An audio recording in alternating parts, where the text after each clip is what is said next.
So while I think that all those other channels are important, it's really hard to give a perfect experience, especially for consumers that want really, if they're in a bind, they need quick answers. So I think SMS in many ways is the saving grace for a lot of brands, even if it's not the only channel. It eventually becomes the preferred channel for consumers, especially when they're in the highest point of need.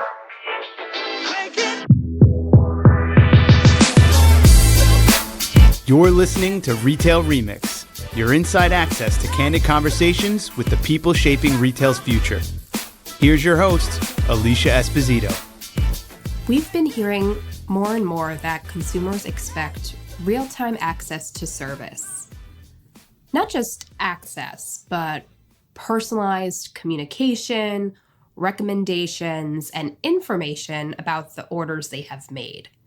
It's no surprise then that long wait times through automated phone calls or emails that take 24 to 48 hours to get a response isn't cutting it anymore, right? I mean, we know just from our own experiences through these channels.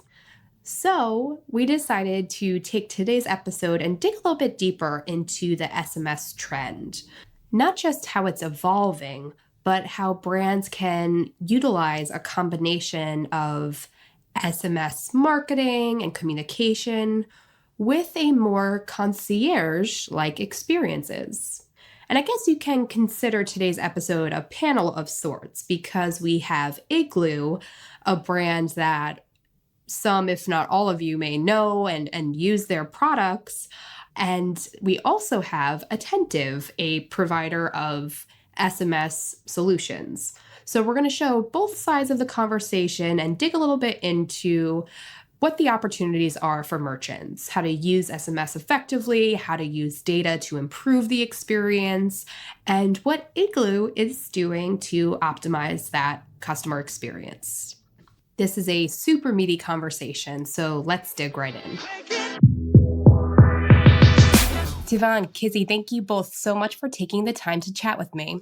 Since we have a bit more of a panel discussion lined up for today, let's start out with, I guess, more formal introductions. Why don't you both share a little bit about yourselves and your respective roles? Tivan, let's start with you. Hello, I'm Tivan Amor, and I'm the general manager of Conversational here at Attentive. And prior to this, I was the CEO of a company called Tone Messaging, which Attentive acquired about a year and a half ago. And what Tone did was we had a team of live sales agents that texted users and shoppers in real time to get them to engage, to help them with questions they have, and to help them convert. We did this on behalf of over 1,000 merchants up until the point that we were acquired by Attentive. And now that technology, that core technology of agents that are texting on behalf of brands is built into the Attentive software. So we do it for many of Attentive's largest customers right now. Awesome. And we'll be getting into that, I'm sure, today. So Kizzy, how about you? Thanks for having me, Alicia. I am the Director of User Experience at Igloo Coolers. I've been with Igloo Coolers for about 2 years now. I've been in the e-commerce business for about 15 years in several different product lines, from sports and diaper bags and sunglasses. And now I'm finally here at Igloo. And Igloo, I mean, most likely people are very familiar with the brand. We have a 90% brand recognition, but we produce coolers for everyone. We have licenses. We do soft coolers, hard coolers. You name it, it's very likely that you have one in your garage. Yeah, absolutely. And honestly, part of the reason why I was so excited to have you both on the line is it's not often we get both perspectives of a technology implementation, of a partnership, and how, a certain experience impacts that brand experience and the ability for a brand to better connect with their customer base. So really excited to dig in today, but let's start a little bit with Igloo. Like you said, Kizzy, I mean, I'm pretty sure everyone listening to this right now knows the Igloo brand, or at the very least has seen Igloo products, because you have a very significant wholesale presence, right? You sell with big box retailers like Walmart and Target, but like others, your company has focused on building out its D2C or direct to consumer e-commerce business. So I do want to ask, because I think it's an important foundation for our conversation today, when did your team decide that this was a critical next step or next phase for the brand and the business? Yes, definitely. So Igloo has been around for 75 years, and we were very, very heavy, as you mentioned, in retail. You can find Igloo on every single retail store out there, Walmart, grocery stores, pharmacy, you name it. And it was kind of late in the game. It was about early 2020. It was really when Igloo started putting more effort into DTC. And I think one aspect was that, obviously the world was moving that way. People were shopping more and more online. But also we saw as an opportunity there to create that one-on-one relationship with the customer, which we never had really. So being able to get the data from our customers, being able to communicate with them, and then also the idea of testing out products on DTC first and learning there so we can be a little more creative on, that's when we really came up with licenses, and we work with Disney and NFL and all of these different licenses. But we wanted a place where we could test out these unique products. And then, if it works out, we could reach out to retailers and we have a good point of view. Look, it worked out in DTC. Do you want it for your store? So I think it was a win-win situation all around. Yeah, that's really interesting. So kind of using that D2C experience as a testing ground, see how the market responds, and then expand out from there. That's really interesting. So looking at the experience specifically, so when a consumer decides to engage with your brand through the branded e-commerce site, I mean, how have you gone about differentiating that experience? So your site experience becomes a destination, something that drives traffic, drives conversion. Because I know there have been a lot of conversations around as D2C brands go into wholesale, how do you ensure that brand consistency, but still make them different enough, right? So you still have that branded experience, that branded destination that really stands out. So how did you guys go about balancing that? Yeah, it was interesting. So as I mentioned, we didn't really have data from our customers, that one-on-one data that we now have. So honestly, the strategy was in the beginning, we were investing a lot in new customer acquisition, right? We didn't have those customers in the fold. So that was number one. And then we started from there, building our list.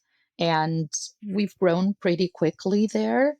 And now we're at a point where segmentation is super important for us, right? We understand the customer better. We were making sure that we were capturing the data that we needed, and we're using that data now to segment.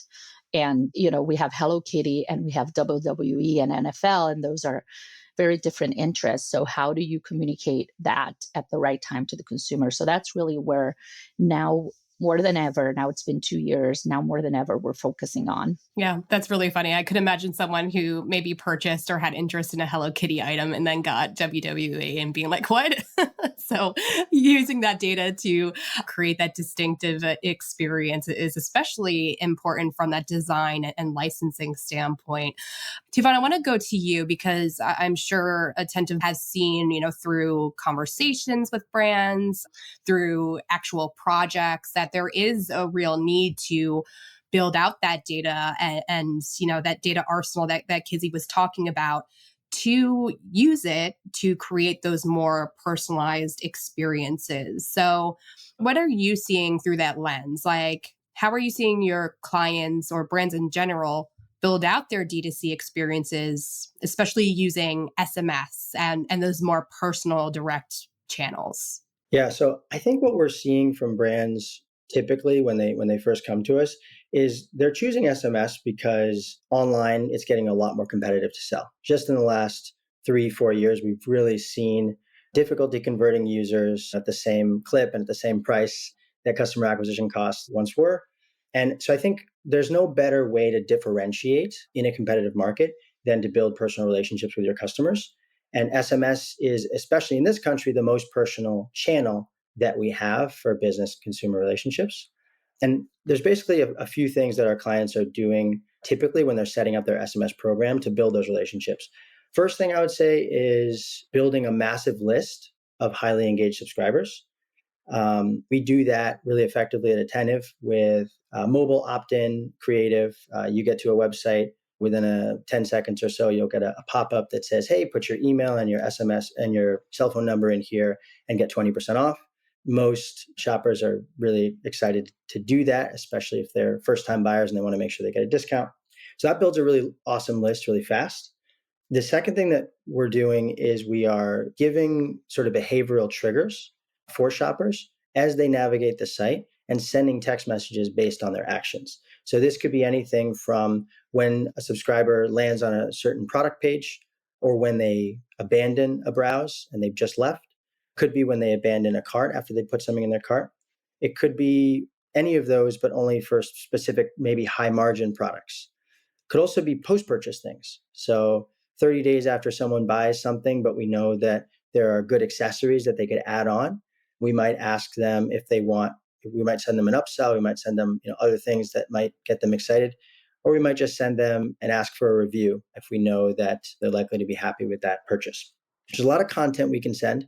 In general, there's a lot of really rich content we can send to an SMS that people can engage with. So we see a lot of our brands, particularly brands that put out new product a lot, whether they're in fast fashion or just have a high number of SKUs, they might send MMS content that shows the new product that just came out from different angles, gets people excited, a lot of motion. We also see brands starting to invest a lot in our automated conversational program. So to get to your point around data, that is one of the best ways to collect first-party data. We've got customers coming in, signing up for a discount, and then often we'll ask them a question like, hey, are you more interested in men's clothing or women's clothing?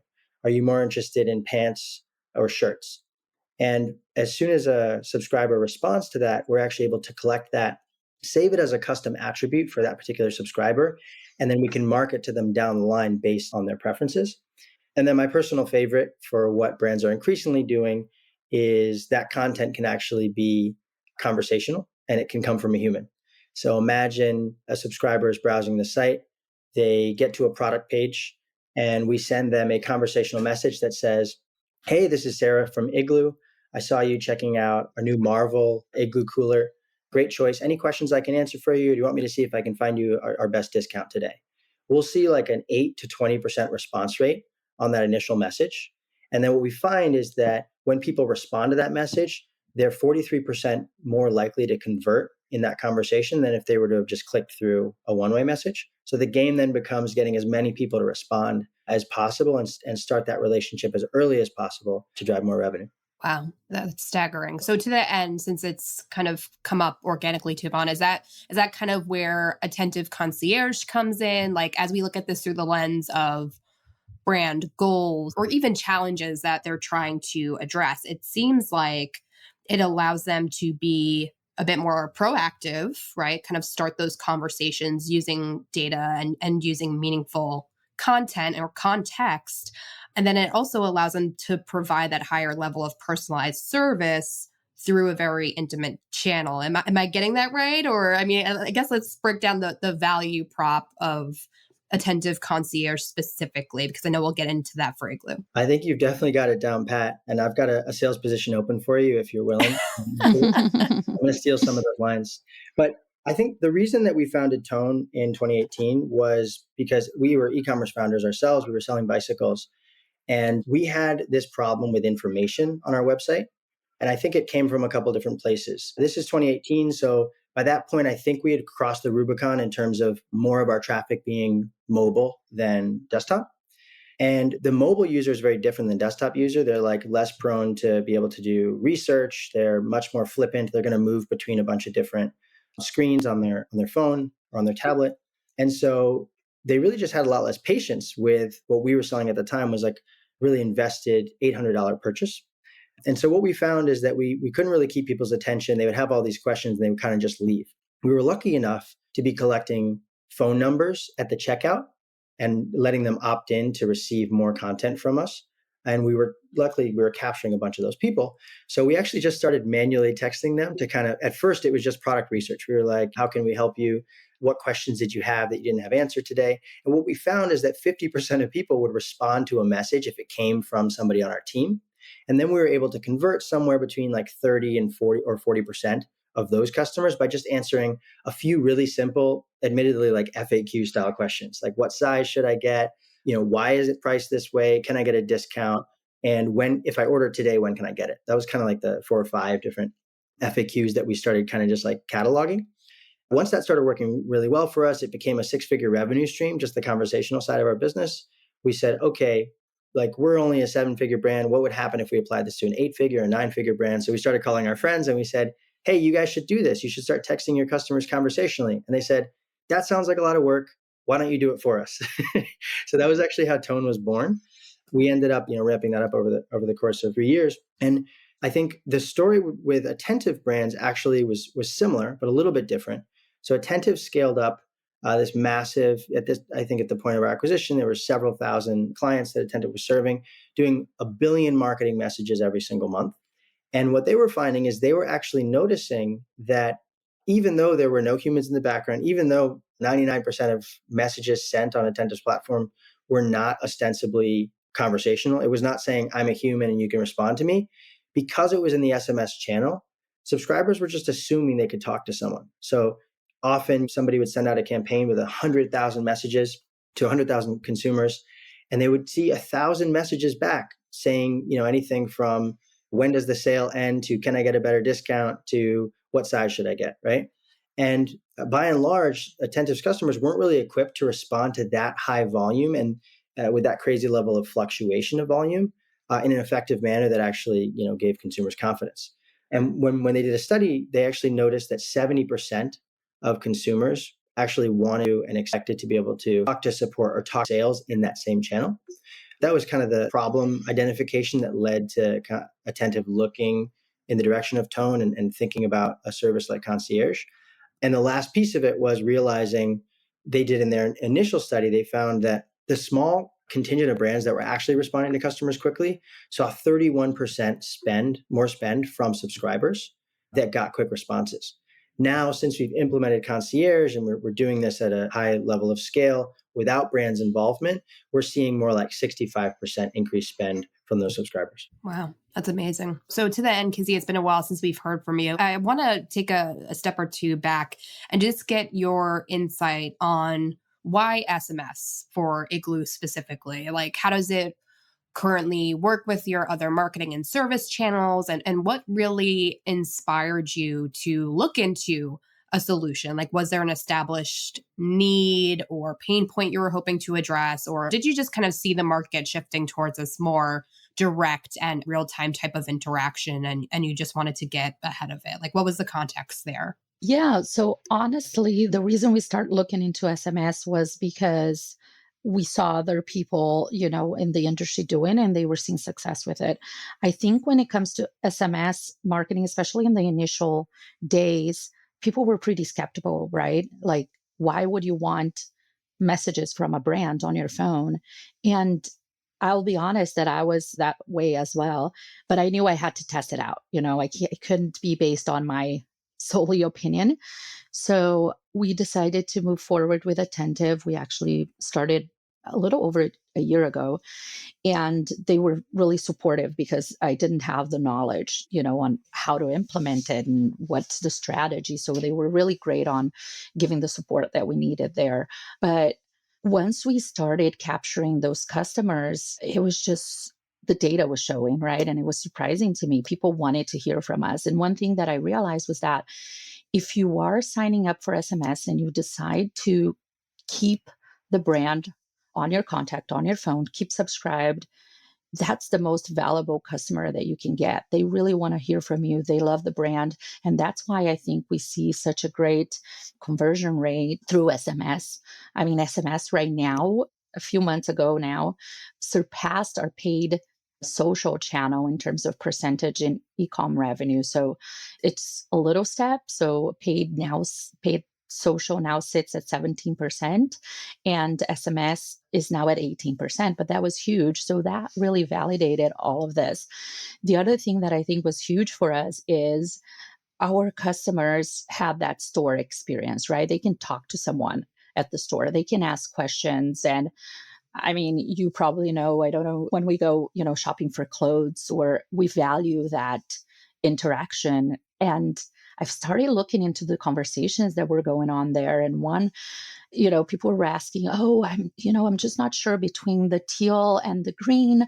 And, concierge would be going back and forth on why, oh, this is cute, this is great for this kind of environment or whatever. And people were all into it. And I think that it comes back to that store experience that we don't get in the digital space. It's a lot harder, no matter how great your user experience is, no matter how much effort you put there, it's really hard to get that. So bringing the human aspect of in-store into your phone, I think it was key for us, and it's working. Oh, that's great. So just to clarify, just so our listeners understand how all of this plays together. So you're doing regular SMS through Attentive as well as Attentive Concierge. So they're kind of working together. Okay, got it. And then did you decide to do everything all at once, or was it like a process? Okay. It was a process. So again, with SMS, everything was new. I wanted to move at a slower pace to really understand. So the first thing we did was just test out concierge with cart abandonment only. And cart abandonment is our highest performance. So that one does really well with concierge. But we did really see a great lift there in terms of revenue. So then we decided to open up to everyone. So right now, even if you receive a campaign for a new product launch, we have concierge built into that, and they can have a conversation from there. So it's like what they call, I believe, is concierge everywhere. So anyone can access now at any point. That's amazing. So, I mean, to dig a little bit deeper into that progression, I mean, I'm sure it's amazing for our listeners to know, like, this is something that they can test, they can scale and kind of adapt over time. So you talked a bit about, the data, right? And I think more than ever, marketers, e-commerce leaders, like, they want that data to kind of validate their approach, ensure that they're getting the most value out of all of these different tools and channels that they're using. So I'm curious, I mean, how does Attentive and Attentive Concierge kind of allow you to see the returns on those service experiences? Like, can you get insight into like the types of conversations happening, what resonates, what doesn't? Because I'm sure data-driven testing and learning is huge for a lot of the folks listening right now. Yes, definitely. So we do have visibility to every single conversation. We can go in there and see every single one of them. We also we get a lot of the data on it. You can go just to the Attentive platform and go to the dashboard, and through there, you're going to get how many concierge conversations we had this month or lifetime or during a certain period of time. What were the total conversion from the conversational revenue? What's the ROI? So we can get all of the key metrics from there, specifically to concierge, as well as just general SMS data. That's great. And I guess my next question is a question for both of you, right? Because Kizzy, you have a very specific experience with Igloo. And then Tivan, obviously you have this broader scope of what's happening in the industry and your customer base more broadly. But I'm always curious about like how these new channels come into an existing marketing or service stack, and how all of the channels play off of each other, right? Because we've heard it like customers are using more channels than ever before. I think I read a study recently that was like the average is about 6 touch points for, a single shopping journey or shopping goal. And you kind of stagger and flip-flop between different ones depending on where you're at, where your mindset is, and how focused you are, among other things. So how can brands kind of build out this customer journey considering SMS and, even a solution like Attentive Concierge? Like, what does that look like? I mean, Kizzy, maybe we start with you because obviously you're building this for Igloo specifically. Like, how did you kind of go about figuring out what touch points fuel which ones? Or is it very, very customer driven and very, like they dictate the journey? Well, I think for SMS, again, as I mentioned, like this is a really special channel. So if people are signed up for SMS, we're going to treat them, we'll give them the VIP treatment, right? So we do have a lot more email subscribers, but we build their journeys so that we can hit them first via SMS. If the product is back in stock, we have a lot of products that run out quickly. We will notify them via SMS first, and then we'll get them an email sent out. So really, that's kind of the way we build out the experience and differentiate the experience between email and SMS. If we have a product launch, SMS will receive first. If we have a Black Friday sale, SMS will get early access. So to us, we know that those customers are very special, and we want to treat them that way, as opposed to email. Obviously, we want to continue to grow our email, but we know that the customers on SMS are really just love the brand. Yeah.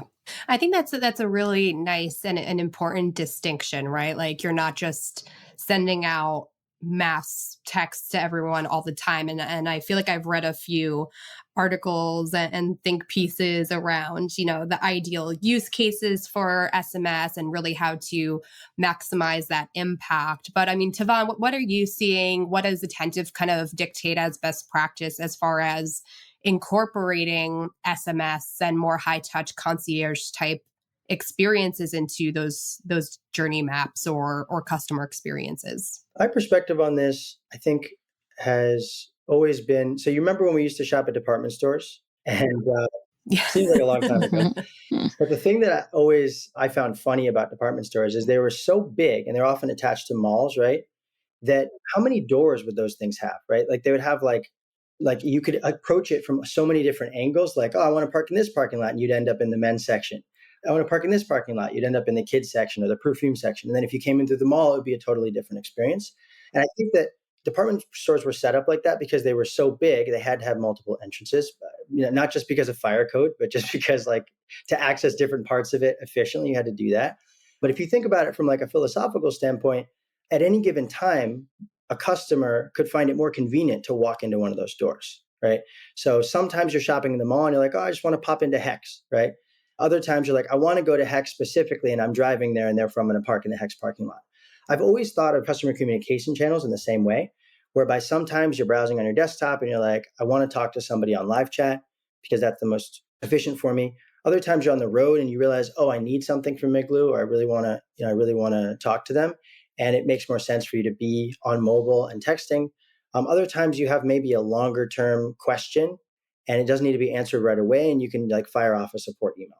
So my suggestion to merchants from the beginning of time we were working with them to now is make sure you have all of the doors open at all times, the department store doors, I guess, if we're still using that analogy, because you never know when a consumer is going to want to choose one of those paths. My other insight that I've gained, I think, most recently is that all roads should lead to SMS. Maybe that's a little bit biased, but I think my conviction around this grew as of yesterday, because I had one of my managers on the agents team sent me a screenshot of one of our concierge clients' conversations. They will remain nameless. And Igloo, I promise it, Kizzy, I promise it was not you. But it was basically a conversation where we helped the subscriber figure out when their delivery was going to arrive. So we sent them a little delivery tracking link. And then we said, do you have any more questions? And I actually have it in front of me here because I think it's such a powerful example of why SMS is great. So we said, oh, you're welcome. Anything else I can help you with while I still have you? The customer says, no, thank you, because I've tried calling and there's no one to answer the phones. And I sent an email and no one answered me back. And I remembered you text me back immediately. So thank you, because you've been awesome. Have a good rest of your day. So while I think that all those other channels are important, it's really hard to give a perfect experience, especially for consumers that want really, if they're in a bind, they need quick answers. So I think SMS in many ways is the saving grace for a lot of brands, even if it's not the the only channel. It eventually becomes the preferred channel for consumers, especially when they're in the highest point of need. That's actually a really good point. It's like people, again, have that strong association with SMS being very direct, very instant, and real time. So when you can deliver upon that promise, it is super powerful, especially when they're used to email, which, typically the automated response says like 24 to 48 hours, or phone. I mean, forget even trying to get people on the phone anymore without having an automated component to that as well. So when you can deliver upon that value and that promise, it's incredibly powerful. It stays with you. But I want to ask you a question on the opposite end of the spectrum, which is challenges, pitfalls, red flags, right? Like if someone listening right now is like, you know what, I'm going to do SMS, like we've been thinking about it, we're ready to move forward, let's do this thing.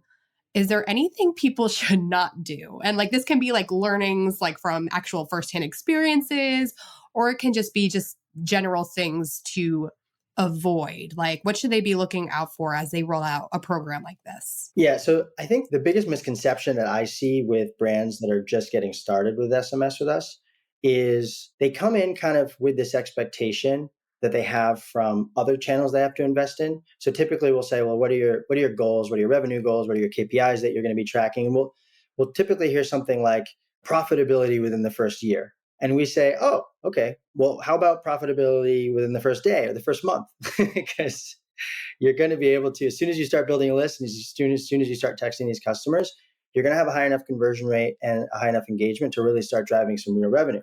You should see immediate payback. So that's why we offer a 30-day free trial. We see brands drive 5, 6, sometimes even 7 figures during their trial to prove out the value of SMS. And I think, Kizzy can kind of attest to what that ends up contributing after a year or two to their total top line. It's somewhere typically in the high teens, or our average, I think right now is about 20.5% of total revenue. So I say that because I think that the biggest pitfall I see is brands actually moving too slowly to build out the channel once they start. They kind of are dipping their toe in the water in a situation where actually it's quite, at least maybe because I'm biased, to me, quite obvious that if they just continue to build out the program, it'll be, one of the highest return activities they can do. So great example of that. A lot of brands we see when they first get started, they're only sending maybe 1 campaign per month, but we actually see incremental returns up to like 6 campaigns per month. And so the brands that are really maximizing their value are doing that relatively quickly. And then of course, shameless plug, brands that wait really long to do concierge are actually leaving money on the table because there is this contingent of customers that will constantly need questions answered, constantly will only want to convert if they talk to a human. So getting programs like that stood up, sooner rather than waiting, I think is also something to start doing. Awesome. Kizzy, any thoughts since you've kind of gone through this experience firsthand? Yeah, we have to be conscious of the customers that we're bringing in and how to communicate with them. So I think it's easy to get into just trying to build a list, and not really putting the effort to understand the customer and be able to make sure that you're communicating the right message to those customers, because you can lose them really quickly, right? So I think one great example is we did a giveaway that people, let's say you bought a cooler at a Walmart, you had a flyer inside and you can win a Jeep if there's a QR code, it takes you to a landing page, and then you sign up for SMS, you are entered to win a Jeep. So we saw a lot of people coming in, but we didn't know anything about these customers, right? Like they were all over the place. I mean, those are coolers from Walmart, Target, grocery stores everywhere.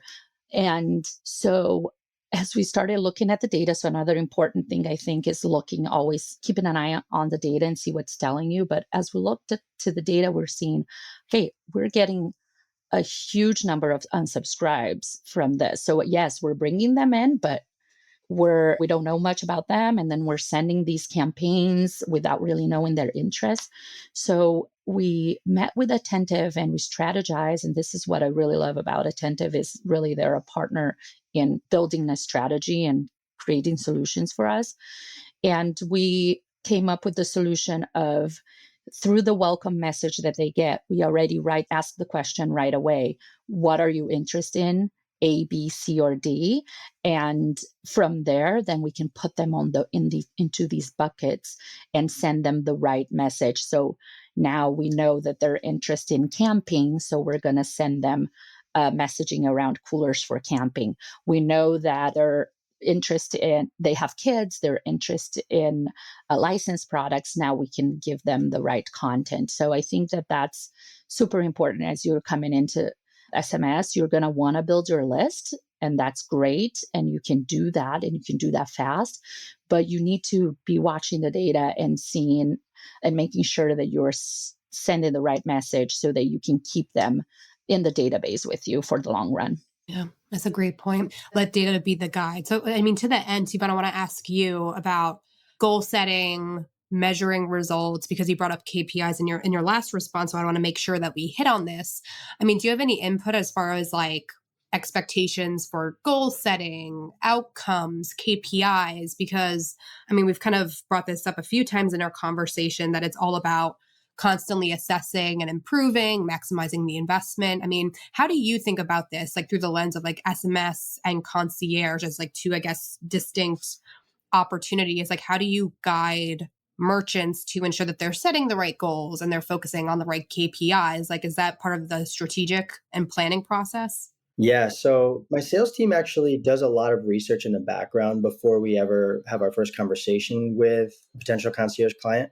So we're looking at their existing attentive data. We're looking at their traffic, their campaign sending, their automated message sending, their triggered messages. And we basically, now that we have so many customers on concierge, we're able to give a good range for what the conversion rates are going to be based on the product category, the vertical they represent, based on the average order value, based on how involved of a purchase it is. Often couches, have a different conversion rate than $35 sunglasses.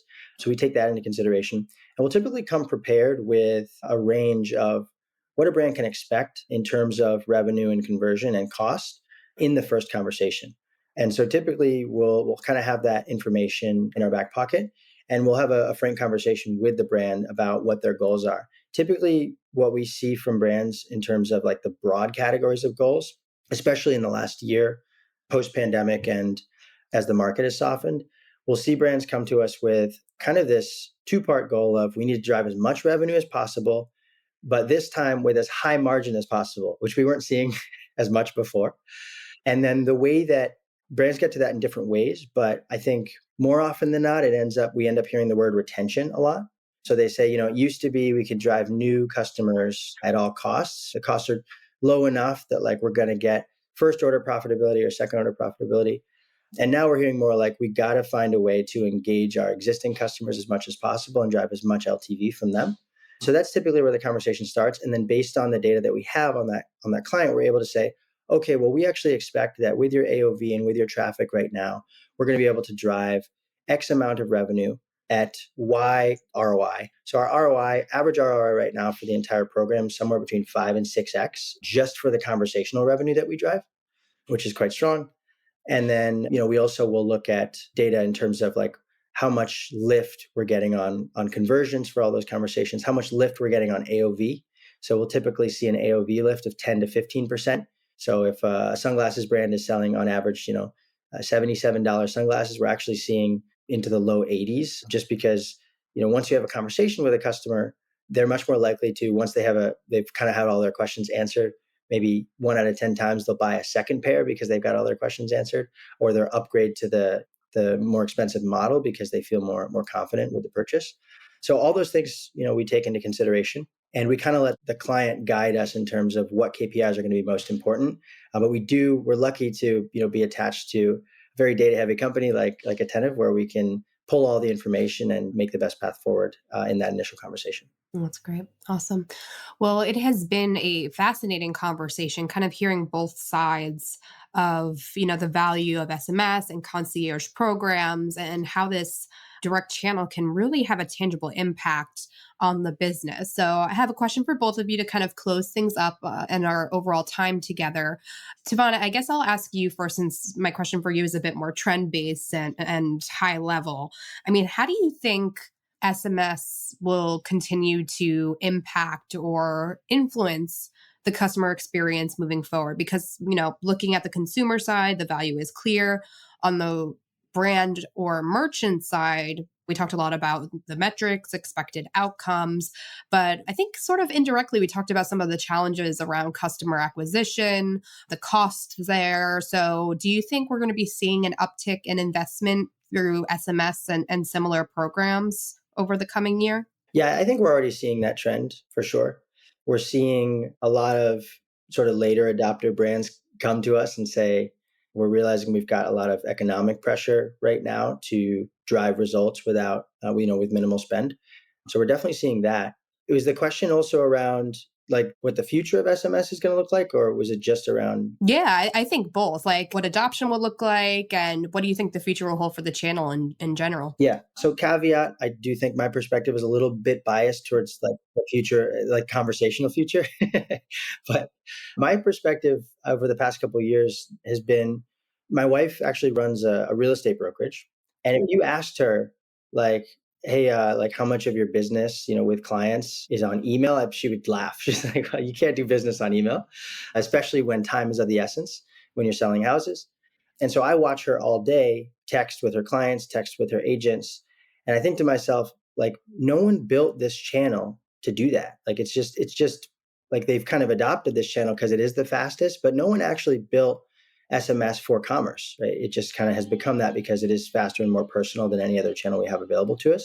And if you look at trends in Asia right now, WeChat is so many years ahead of us versus SMS in terms of how brands and consumers engage with one another. It's not really a model where you're shopping on websites. It's a model where you're actually shopping mostly conversationally in WeChat, and you've got the brand talking to you at all times. And elements of the website are built into that. So I do think that our future is going to look a little bit different, but I think the components will be the same, where industries will be built around the messaging relationship, like what I'm seeing with my wife's real estate brokerage business. And it's up to us as technology purveyors to really think about by vertical what that experience looks like, where you stay in that channel and you're conducting your business fully in that channel, but you bring in the commerce elements that you need, like payments or like concierge, to complete that experience for the consumer. Awesome. And Kizzy, for you, what are the next steps for Igloo, for the D2C experience? And, what are you excited to learn about as far as how your consumers are interacting and seeing value with this direct communication channel? Like, what's next for you? Yeah, so, our list is growing and it's growing fast. So again, our main focus now will be understanding the customer and segmenting the messages accordingly. So we just hired a new retention manager, and their role is really kind of making sure that we're segmenting the content, that we're looking at the customer database on a daily basis. So that's really a kind of short term, what we're fiercely working on right now. When it comes to like longer future and what's going to happen there, I'm very interested. I dream big, are we going to be able to bring more of those in-store experience? I don't know, like really be able to get a better sense of the product and perspective and 3D views of that product, and maybe even interact through SMS on your phone. And that's really looking way ahead. But I think that the way that technology is moving, it wouldn't surprise me that we'll get there sooner than later. Alicia, I have like one kind of alternate thought for Sure. Lay it on like me. where SMS can go.